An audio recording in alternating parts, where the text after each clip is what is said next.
Hi friends, welcome to our channel chef Muruga. இன்றைக்கி நம்ம ஷிப்பில் பிரெட் சீஸ் டோஸ்ட் எப்படி பண்ணுறதுன்னு பார்க்க போகிறோம். ஒரு ட்ரேயில் ப்ரெட்டை வரிசை அடுக்கிக்கங்க. அதுக்கு மேலே பீஸா சாஸ் அப்ளை பண்ணிக்கங்க. அதுக்கப்புறம் வெங்காயம், கேப்சிகம் ரெண்டுமே அப்ளை பண்ணிக்கங்க. கொஞ்சம் கொஞ்சம் போட்டால் போதும்.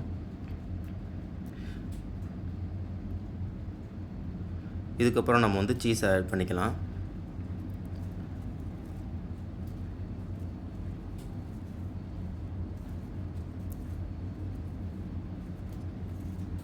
சீஸ் ஆட் பண்ணதுக்கப்புறம் ஓரேகானோ கொஞ்சமாக மேலே அப்படியே தூவி விட்டுக்கலாம்.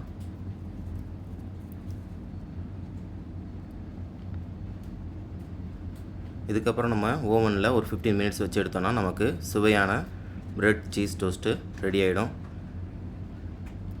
ட்ரை பண்ணி பாருங்கள். இந்த வீடியோ உங்களுக்கு பிடிச்சிருந்தா லைக் பண்ணுங்கள், ஷேர் பண்ணுங்கள், சப்ஸ்கிரைப் பண்ணுங்கள். Thank you friends. நெக்ஸ்ட் வீடியோவில் பார்க்கலாம்.